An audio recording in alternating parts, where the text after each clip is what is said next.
शेखर था और सरस्वती थी और कहीं कोई नहीं था जिसे हम संसार कहते हैं, उसका अस्तित्व मिट गया था। होने को बहुत कुछ था, वह अवर्णनीय वातावरण था जो तब उत्पन्न होता था जब शेखर सरस्वती को अकेला पाकर उससे निर्बाध बातचीत करने लगता था। वह आनंद था जो बात का उत्तर न पाकर भी केवल यही जानने में था कि सरस्वती ने उसकी बात सुन ली है। वह विस्मय था कि सरस्वती के पास क्या इतना कुछ सोचने को है जो वह शेखर को नहीं कह सकती, जबकि वह शेखर को ऐसी बातें कहती है जो और किसी के आगे नहीं कहती। और वह खीज थी जो तब भभक उठती थी जब वह सरस्वती से कुछ कहना चाहता था और पाता था कि वह रसोई में कुछ काम में लगी है या छोटी बहन के, जिसका नाम कमला रखा गया था, लत्ते धो रही है या यूं ही सिलाई कढ़ाई के लिए माँ के पास बैठी है। और माँ थी। शेखर को लगता कि जिस प्रकार जो वांछित है, प्रिय है और समझने और सहानुभूति करने वाला है, उसका पूंजीभूत रूप सरस्वती है, उसी प्रकार जो अवांछित, अप्रिय, न समझने वाला और कठोर है, उसका साकार रूप, एक घनीभूत विघ्न, उसकी माँ है। अब देखिए, बालक के मन में माँ के प्रति इतनी वितृष्णा जाग गई है। न जाने क्यों शेखर के मन में ये बात धस गई है कि सरस्वती मेरे लिए प्रिय है, मेरी बहन, लेकिन मेरी माँ वो क्या है, वो अवांछित है, अनडिसायरेबल है, उसकी मैं इच्छा ही नहीं करता, वो मेरे लिए अप्रिय है और न समझने वाला और कठोर है। इन सब का साकार घनीभूत रूप है माँ। यानी कि जो कुछ अनवांटेड है, जो कुछ उसे नहीं चाहिए, उसका साकार रूप है उसकी माँ। प्रत्येक काम में जब भंग होता था तो खोज कर शेखर पाता था कि उसकी जड़ में कहीं पर माँ है। तो ये टीनेज की ओर जा रहा है लड़का, तो जो कुछ उसकी इच्छा के विरुद्ध जो कोई भी कहेगा वो उसे शत्रु ही लगेगा। तो यहाँ माँ शत्रु पक्ष में हो गई है। वो पाता कि उसकी जड़ में कहीं पर माँ है। प्रत्येक काम में जब भंग होता था तो खोज कर शेखर पाता था कि उसकी जड़ में कहीं पर माँ है।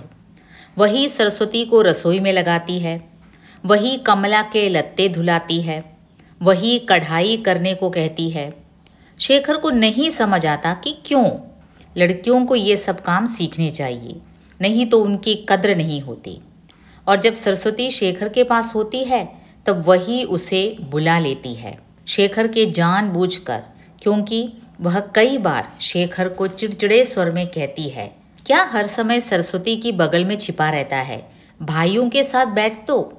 अब देखिए, माँ ने भी ये नोट किया कि ये जो लड़का है सरस्वती के पास ही हमेशा चिपका रहता है, तो वो भी इस ताक में रहती है कि जब कभी उसका बेटा शेखर सरस्वती के साथ बैठा हो तो कोई ना कोई काम रीज़न निकाल कर वो सरस्वती को बुला लेती है। और कई बार उसने चिड़चिड़े स्वर में शेखर से कहा भी कि क्या हर समय सरस्वती की बगल में छिपा रहता है, भाइयों के साथ भी तो उठ बैठा कर। पिता भी शिकायत के स्वर में कहते थे, यह कोई आदमी है, इसे तो लड़की बनना है, सूथन पहनकर बैठा करे।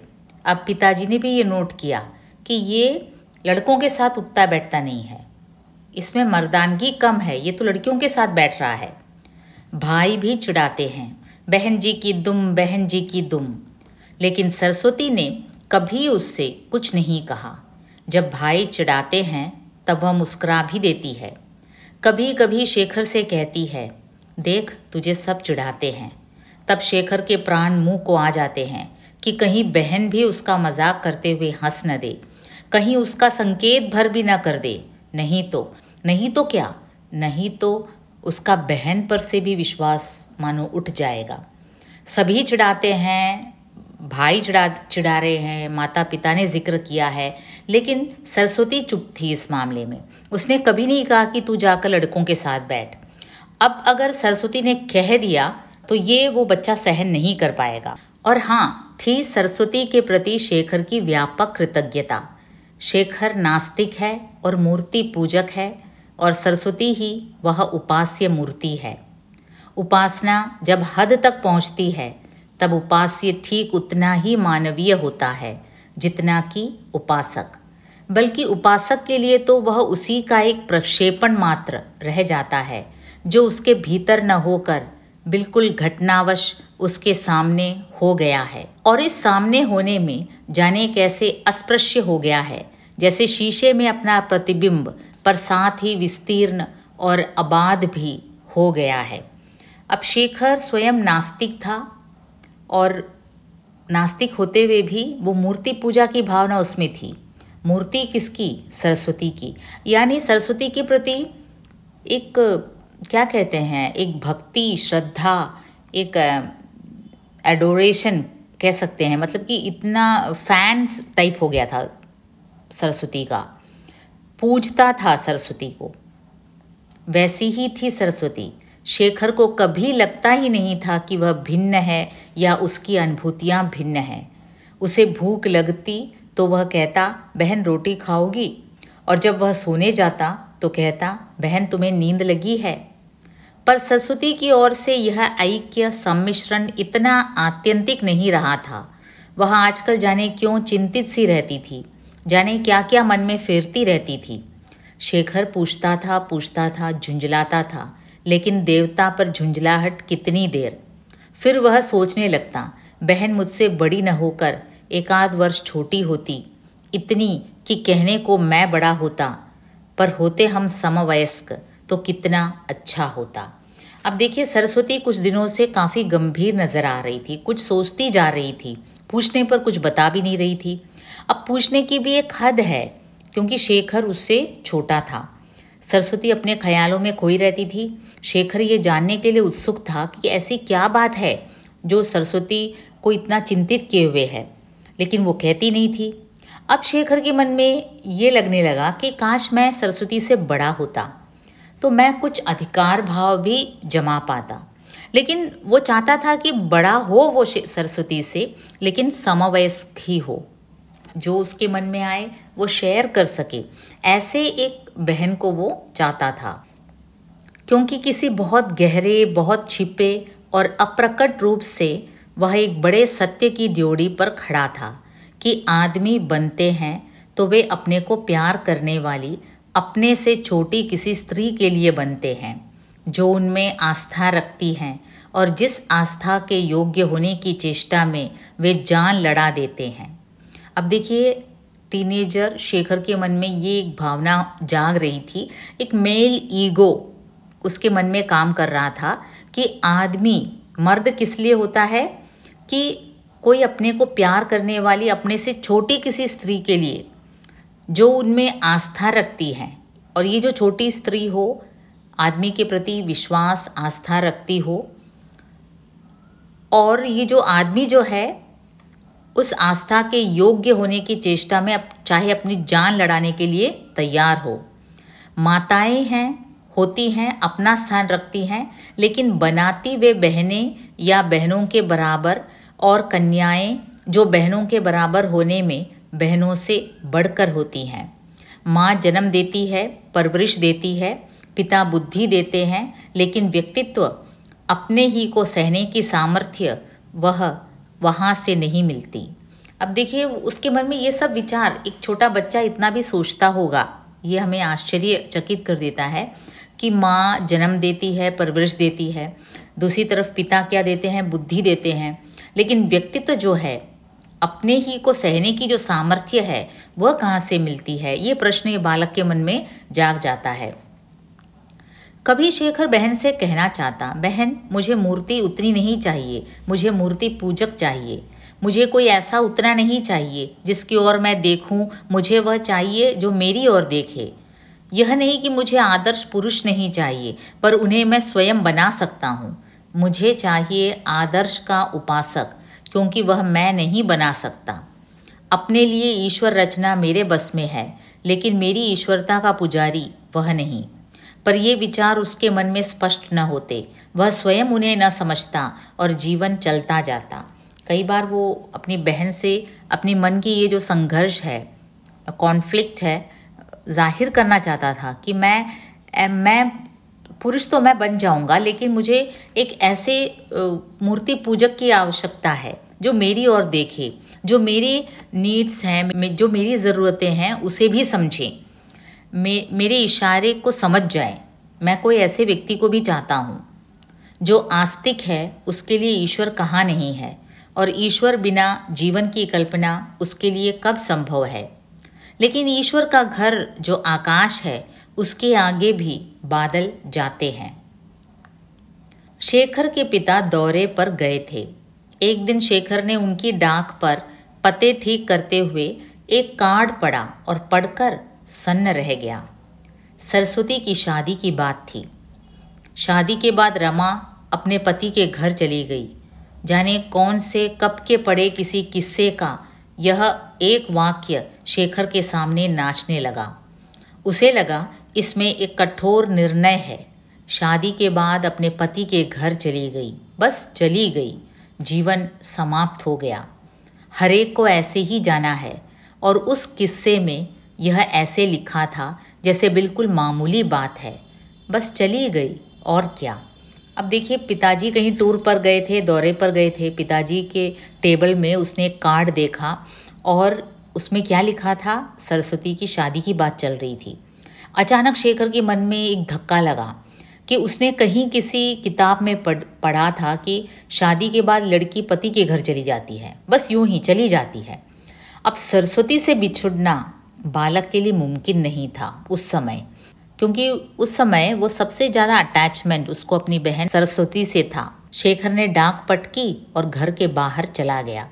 उन दिनों शेखर के पिता की बदली दक्षिण में हो गई थी। पश्चिमी घाट के पहाड़ों में ही वे रहते थे। वहाँ की पहाड़ियों में शेखर भटका किया। शादी के बाद रमा अपने पति के घर चली गई। इस वाक्य को शेखर बार बार मन में फेरने लगा और सोचने लगा, मुझे क्या है इस वाक्य से। उसने एक पेड़ की ओर देखा। पेड़ ने मानो कहा, रमा अपने पति के घर चली गई। शेखर ने एक दूसरे पेड़ की ओर देखा। उसने मानो मुस्कुराकर यही वाक्य दोहरा दिया। इसी प्रकार तीसरा पेड़, चौथा पेड़, अधिकाधिक ढिठाई से। तब एक ने धीरे से कुछ हिचकिचाते हुए कहा, रमा तुम भूल तो नहीं करते। और तब सब ने स्वर मिलाकर कहा, सरस्वती अपने पति के घर चली गई। और तब एक ने धीरे से कुछ हिचकिचाते हुए कहा, रमा तुम भूल तो नहीं करते। अब देखिए, बालक के मन में वो काफ़ी गुस्सा हो गया था, क्योंकि उसकी सबसे प्रिय जो बहन है सरस्वती की शादी की बात चल रही थी और उसे पता नहीं था। तो एक बात तो यही काफ़ी है एक टीनेजर के लिए गुस्सा होने का, और दूसरा ये है कि उसने कहीं पढ़ रखा था कि शादी के बाद लड़कियां पति के घर चली जाती हैं। अब सरस्वती से बिछुड़ना उसके लिए बहुत मुश्किल था। तो गुस्से में वो निकल जाता है पहाड़ों में घूमने के लिए, वन प्रदेश में। तब उसे ऐसा लगता है कि सबकॉन्शियस माइंड में ये बात चल रही थी कि सरस्वती कहीं चली जाएगी पति के साथ। तो उसे ऐसा लगता है कि जहाँ कहीं भी वो मुड़ता है, पेड़ यही कह रहे हैं कि क्या रमा अपने पति के साथ चली जाएगी। अचानक एक पेड़ ने ये भी गलती सुधार दी कि रमा नहीं, तुम कुछ गलती कर रहे हो, सरस्वती पति के साथ चली जाएगी। शेखर आखेट के मृग की तरह इधर उधर कहीं पनाह की खोज में भागने लगा। शाम हो गई, लेकिन पीछे लगे हुए उस शिकारी ने पीछा नहीं छोड़ा। अंधेरा होने लगा। तब शिकार को लगा दूर एक स्थान दिखता है जहाँ शायद वह छिप सकता है, ठीक पता नहीं, शायद। और वह घर की ओर भागा। पर घर आकर शेखर वह प्रश्न पूछ नहीं सका। और किसी से तो पूछना नहीं था, सरस्वती से ही पूछना था, फिर भी साहस नहीं हुआ। वह भरा हुआ चुपचाप रह गया। उसका नित्य का प्रोग्राम था कि रात को दिन भर के कामों की आलोचना करे। वहाँ भी शेखर चुप रहा। सरस्वती ने भी बात छोड़ दी। सोने के समय से कुछ ही पहले एकांत पाकर सरस्वती ने उत्सुक स्वर में पूछा, क्या है शेखर। अब सरस्वती ने ये जान लिया कि लड़का डिस्टर्ब्ड है, कुछ तो है जो शेखर को परेशान किए जा रहा है। तो शाम तक तो वो चुप रही। शाम को सरस्वती ने पूछ ही लिया कि क्या है शेखर। मैं जानती हूँ तुम्हारे मन में कुछ बात है, कहो ना। जैसे सर्दियों में नदी में नहाते हैं, वैसे ही शेखर एकदम से कह गया, तुम यहीं क्यों नहीं किसी से शादी कर लेती। सरस्वती का मुंह पहले लाल हो गया, फिर गंभीर हो गया, फिर शेखर के गाल पर एक हल्की चपत लगाकर वह खिलखिलाकर हंस पड़ी। और शिकारी को पता नहीं लगा कि आश्रय मिल गया है या इनकार हो गया है। अब देखिए, छोटा बच्चा है, वो सोचता है कि यहीं से किसी से शादी कर लोगी तो यहीं रहोगी ना, घर में ही। सरस्वती यह सुनकर हंस पड़ती है। अब लड़के को ये नहीं मालूम कि सरस्वती ने मान लिया है या उसकी हंसी उड़ा रही है। पति की खोज में 2000 मील, सब लोग लाहौर पहुंचे। तैयारी की दौड़ धूप में शेखर बीमार हो गया और चारपाई पर पड़े पड़े ही वह सुनने लगा कि क्या क्या मिठाइयाँ बनी हैं, कैसी बारात आई है, कैसा दूल्हा है, बारातियों को कैसे उल्लू बनाया गया, पकौड़ियाँ कैसे कम हो गई और उस समय कैसी बुद्धिमानी से काम लिया गया, और दूल्हा कैसी शानदार तुर्रे वाली लुंगी बांधकर आया था। और केवल यही उसने नहीं सुना कि सरस्वती कहाँ है, कैसी है और क्या करती सोचती है। जिस रात भांवरें पड़ती थी उस रात शेखर ने कहा, मैं भी चलूँगा। उसे 103 डिग्री का बुखार था। सबने मना किया पर वह नहीं माना। मेरी बहन की शादी है और मैं नहीं देखूँगा, यह उसने कहा। इसके नीचे कितना गहरा अर्थ था यह औरों ने नहीं समझा, पर हार उन्हें माननी पड़ी। मंडप के एक कोने में कुर्सी रखकर कंबल उठाकर उसे बिठा दिया गया और वह मानो झिल्ली में छाई सी आंखों से सामने होते हुए अर्थहीन तमाशे को देखने लगा। बहन की शादी शेखर के लिए एकदम अर्थहीन है, एक तमाशा है, क्योंकि वो बिल्कुल नहीं चाहता था कि सरस्वती की शादी हो। वो ये नहीं चाहता था कि सरस्वती उससे अलग हो। शायद बीमार भी इसी कारण पड़ा। साइकोलॉजिकली वो काफ़ी डेस्परेट हो गया, काफ़ी डिप्रेस्ड हो गया। शेखर के चाचा लाल फुलकारी में लिपटी हुई एक पोटली को उठाकर लाए और वेदी के पास आसन पर रख कर हट गए। दूल्हे के साथ सटाकर वह रखी गई थी। इससे शेखर ने जाना कि उस पोटली के भीतर सरस्वती है। शेखर के पीछे एक बड़े से घूंघट ने आह्लाद भरे स्वर में कहा, हो गई। शेखर ने लौटकर देखा, घूंघट मानो आह्लाद से और भी फूला जा रहा था और शेखर के भीतर एक स्वर ने दुर्भेद्य निश्चय से कहा, शादी के बाद रमा अपने पति के साथ चली गई। रमा नहीं, सरस्वती, समझे, सरस्वती। उसने कहा, बस मैं देख चुका, अब जाऊंगा। उसे वहाँ से हटा दिया गया। अब देखिए, घूंघट हटाकर सरस्वती खुश नजर आ रही थी। उसने खुशी जाहिर करते हुए कहा कि शादी हो गई और आह्लाद से उसका जो मुख है और फूला जा रहा था और ये शेखर सहन नहीं कर पा रहा था, उसे गुस्सा आ गया। उसने क्या सोचा कि शादी के बाद सरस्वती दुखी नजर आएगी, क्योंकि शायद सरस्वती को शेखर से बिछड़ने का दुख होगा, ये उसने एक्सपेक्ट किया। लेकिन ठीक विपरीत हुआ, सरस्वती खुश नज़र आ रही थी। तो उसने कहा, बस मैंने देख लिया शादी, अब मुझे वापस ले जाओ। सरस्वती थोड़ी देर के लिए उसके पास आई। उस समय और कोई नहीं था। शेखर ने कितना चाहा कि मान करे, बोले ना, पर उस सरस्वती से जो उस समय बिना हल्दी के भी पीली ही दिखती, उससे मान। शेखर को तो पता नहीं लगा कि वह कहे क्या। मानो पैंतरा करते हुए उसने कहा, बहन, तो तुम्हारी शादी हो गई। सरस्वती ने ऐसी पीड़ित दृष्टि से उसकी ओर देखा, फिर बोली, कैसी तबीयत है। शेखर ने मुंह फेर कर घुटते गले से निकाला, सरस्वती ने उसके माथे पर हाथ रखा और उसे धीरे धीरे नीचे ले जाते हुए शेखर की आंखें बंद कर दी। यद्यपि शेखर का मुंह फिरा हुआ ही था और आंखें बंद करते हुए उसके आंसू भी छू लिए। शेखर ने मानो पलकों से हाथ को पकड़ने की चेष्टा करते हुए कहा, मुझे कुछ नहीं है। फिर थोड़ी देर बाद, तुम चली जाओगी तब भी कुछ नहीं होगा। देखिए, गुस्से में वो कहता है, तुम्हारी ये जो जाने का ये जो है, मुझे किसी भी प्रकार तकलीफ़ नहीं पहुंचाएगी। तुम चली जाओगी तो क्या, तब भी कुछ नहीं होगा। सरस्वती ने कहा, तुम्हारा हाथ कहाँ है। शेखर ने अपने दोनों हाथों से बड़े ज़ोर से उसका हाथ पकड़कर अपनी आंखों पर दबा लिया। तब धीरे से हाथ छुड़ाकर वह चली गई। उसी रात शेखर को निमोनिया हो गया। कहते हैं शादी, शाद के अर्थ हैं आनंदित। शादी, शाद यानी आनंदित, खुशी का माहौल। लेकिन शेखर के लिए दुख का अवसर था। वो नहीं चाहता था कि सरस्वती उससे बिछड़ जाए, क्योंकि उसको समझने वाला घर में एक ही तो थी, वो थी सरस्वती। और उसके जाते ही शेखर को निमोनिया भी हो गया। महीने भर बाद शेखर के दोनों भाई कॉलेज में दाखिल होने चले गए। पीछे रह गए माँ बाप, शेखर, रवि, चंद्र, कमला और जो शादी के बाद अपने पति के घर चली गई थी, उस सरस्वती की याद। जब शेखर के भाई वहाँ थे तब वे हर तीसरे दिन सरस्वती को पत्र लिखते थे। सरस्वती के भी पत्र उन्हें आते रहते थे। शेखर उन आए हुए पत्रों को सुन लेता या चुरा कर पढ़ लेता, पर उसे सरस्वती ने कोई पत्र नहीं लिखा, न वह ही कोई पत्र लिख पाया। पर जब वे भी कॉलेज चले गए तब शेखर को उस बहन का समाचार पाने का कोई रास्ता न रहा। वह कभी आशा किया करता कि सरस्वती अब स्वयं उसे पत्र लिखेगी, लेकिन भीतर कहीं उसका अंतरतम जानता था, जैसे वह नहीं लिखता है वैसे वह भी नहीं लिखेगी। जब वह लिखेगा तब उत्तर दे सकेगी। तब एक दिन वह पत्र लिखने बैठा। बहन चली गई। वो चाहता था कि सरस्वती उसे पत्र लिखे।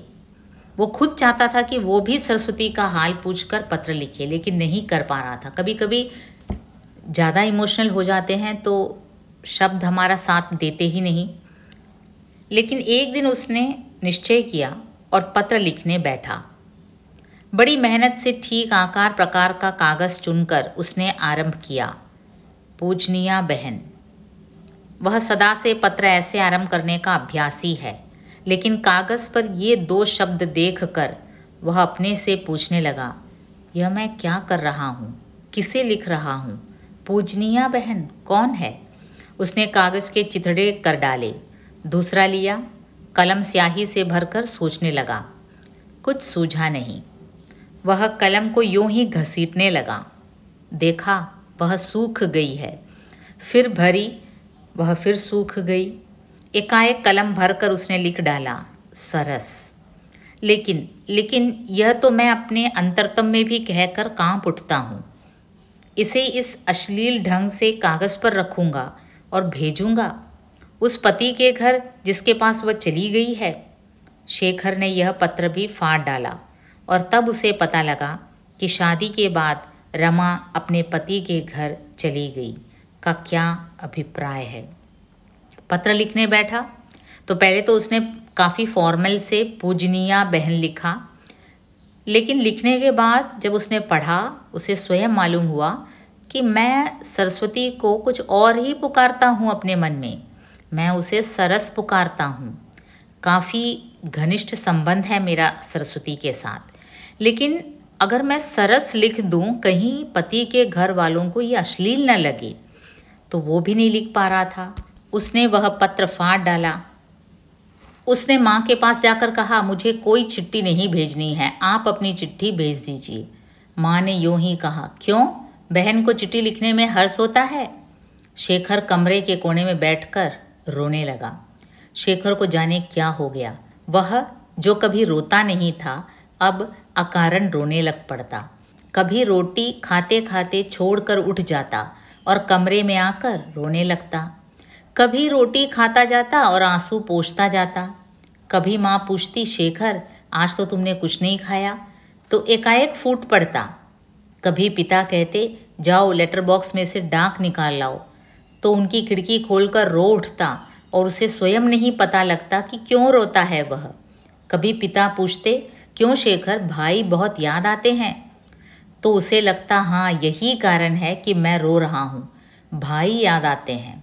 माँ पूछती, सरस्वती के पास जाना है, तो उसे लगता वह सरस्वती को देखने के लिए ही तो रो रहा है। और कभी रविदत्त कहता, हमें यूं ही पीट देते हैं सब कोई, तो उसे लगता वह इसलिए रोता है कि उससे बहुत अन्याय होता है।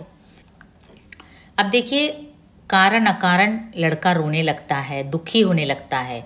वो सरस्वती को मिस कर रहा था, लेकिन घर वाले उसे ठीक से समझ नहीं पा रहे थे। कभी पिता पूछते हैं कि भाई कॉलेज में पढ़ने चले गए हैं तो भाइयों के प्रति रो रहा है, या फिर कभी सरस्वती की याद आ रही है। बात यह है कि वो काफ़ी दुखी था, परेशान था, लेकिन उसका जो ईगो है ये स्वीकार करने के लिए तैयार नहीं था दूसरों के सामने कि हाँ, मैं सरस्वती को चाहता हूँ, सरस्वती को अपने पास चाहता हूँ, सरस्वती चली गई है, इसके कारण मैं रो रहा हूँ, मैं दुखी हूँ। ये कबूल भी नहीं करता है लड़का। मानवीय संसार में 14 वर्ष के लड़के से बढ़कर बला दूसरी नहीं है। उसमें न सौंदर्य है न उपयोगिता। उसे छोटे बालक की भांति दुलराया नहीं जा सकता, न उसके संग की विशेष चाह होती है। अब देखिए, लड़का 14 साल का हो गया है, और 14 साल मानी कैसे अज्ञे जी एक 14 साल के बालक के उम्र को डिस्क्राइब कर रहे हैं। देखिए, 14 वर्ष के लड़के से बढ़कर बला दूसरी नहीं है। एक आफत है लड़का, 14 साल का लड़का एक आफत है। क्यों? उसमें न सौंदर्य है न उपयोगिता। 14 साल का हो गया है तो जो फेस में, जो छोटे लड़कों का जो फेस होता है जो काफ़ी क्यूट होता होगा, 14 साल तक आते आते दाढ़ी मूछ वगैरह प्रकट होने लगते हैं। और यूँ भी नहीं कि पूरी तरह से प्रकट हो गया हो, तो सुंदरता कम होती है, उपयोगिता भी नहीं होती, क्योंकि अगर बड़ा लड़का है, मर्द है, तो काम पर जा सकता है, दायित्वों को संभालता है। छोटा लड़का है तो छोटे छोटे काम तो करवा ही सकते हैं घर का। लेकिन ये जो 14 साल का लड़का है एक आफत है, एक बला है, ना सौंदर्य है ना उपयोगिता। उसे छोटे बालक की भांति दुलराया नहीं जा सकता, न उसके संग की विशेष चाह होती है। अगर वह बच्चों के बालकोचित तोतले ढंग से बात करे तो उसे दुधमुहा कहा जाता है, और अगर बड़ों की सी पक्की बात कहें तो उद्धट समझा जाता है। देखिए, अगर वो छोटे बच्चों के जैसे तुतलाकर बात करे 14 साल का लड़का, तो हम कहते हैं कि क्या बच्चों जैसी बात कर रहा है, कभी तो मैच्योर हो जाया कर। हमारे घर में भी होता है ना, जब 14 साल के हमारे घर में भी होता है, जब 14 साल का लड़का, टीनेजर, जब बच्चों जैसी हरकतें करते हैं तो हम कहते हैं कि कभी तो मैच्योर हो जाया कर, इतना बड़ा हो गया है। और जब वो बड़ों जैसी बातें करते हैं तो हम कहते हैं कि अभी तू इतना बड़ा नहीं हुआ है, बूढ़ों जैसी बात मत कर, तू बच्चा है। तो बच्चे के मन में ये साइकोलॉजिकल कॉन्फ्लिक्ट होता है कि मैं बड़ा हो गया हूँ आखिर, या छोटा ही हूँ। और भी बातें हैं। सहसा कपड़े लत्तों के माप का ख्याल न करके इस भद्दे ढंग से बढ़ते जाना लोगों की दृष्टि में बेहुदा दिखता है। बचपन का लालित्य और कंठ की मधुरता चली जाने के लिए लोग मन ही मन उसे अपराधी समझते हैं। शैशव के बहुत से दोष क्षम्य समझे जाते हैं, पर इस वयस के लड़के की अनिवार्य त्रुटि भी असह्य मालूम होती है। वह स्वयं भी सर्वदा इसे अनुभव करता रहता है कि वह कहीं भी ठीक ठीक जंचता नहीं, इसलिए अपने अस्तित्व पर वह सर्वदा लज्जित और क्षमा प्रार्थी सा बना रहता है। किंतु इसी उम्र में ही मन में स्नेह और सम्मान के लिए उसके हृदय में अत्यधिक व्याकुलता होती है। उसे पढ़कर उसने देखा, उसके रोने का यही कारण है। एक दिन किसी से उसने सुना, कॉलेज के जीवन में बड़ा सुख है और बड़ी स्वच्छंदता है। उसे ध्यान हुआ कि उसके भाई मज़े में होंगे, बिल्कुल स्वच्छंद होंगे, और वह इसी बात से रोने लगा। उसके भाई कॉलेज में हैं, उसने कहीं पढ़ रखा कि कॉलेज में काफ़ी फ्रीडम है, तो ये सुनकर वो और रोने लगा कि मुझे तो कोई फ्रीडम है ही नहीं, सभी मुझे डांट भी रहे हैं। लेकिन जहाँ वह ये निश्चय नहीं कर पाया कि वह रोता क्यों है, वहाँ उसकी यह भावना धीरे धीरे बढ़ने लगी कि संसार में अन्याय ही अन्याय है, और यह अन्याय विशेष उस पर किया जाने के लिए है। मानो संसार का पहिया उसी को धुरा मानकर उसके आसपास घूम रहा है। जो कुछ है केवल इसलिए है कि शेखर है, और साथ ही साथ उसकी असहिष्णुता बढ़ने लगी। वह जलने लगा इस अन्याय के विरुद्ध। टीनेजर शेखर को हमेशा ये लगता है कि सभी अन्याय मेरे साथ ही हो रहा है। अब इस अन्याय के विरुद्ध सोच सोच कर वो मन ही मन जलने लगा। कभी रोता है, कभी कुढ़ता है, कभी दूसरों पर चिढ़ता है। जो भी है वो अपने आप में उसकी शारीरिक जो स्ट्रक्चर है, जो बदलाव उसके शरीर में आ रहे थे, उससे भी वो संतुष्ट नहीं था। उसकी मानसिक जो स्टेबिलिटी है, इमोशनल जो कोशेंट है वो भी ठीक से वर्क नहीं कर रहा था। एक दिन अकारण ही उसने देखा, अब वह और नहीं सह सकता। उसके मन में भाव हुआ, क्या इतने बड़े संसार में मेरे लिए जगह नहीं है जो मैं यहाँ रहकर अन्याय सहूँ? और वह एक ओवरकोट, एक बिस्कुट का पैकेट, एक डबल रोटी लेकर घर से निकल खड़ा हुआ। कहाँ के लिए उसने स्वयं नहीं जाना। उसे इतना ही मालूम था कि वह कहीं को नहीं कहीं से जाना चाहता है। यानी वो कहाँ जा रहा है इस बात पर उसे कोई आइडिया नहीं था, लेकिन इतना जानता था कि उसे यहाँ से, घर से निकलना है, कहीं से जिसे वह सदा के लिए पीछे छोड़ आया है। दिन भर चलकर वह थक कर सो गया। दूसरे दिन वह एक जलप्रपात के नीचे पहुंचा और दिन भर उसी को देखा किया। लेकिन सौंदर्य खाया नहीं जा सकता और डबल रोटी खत्म हो गई थी। शेखर जलप्रपात को देखा किया।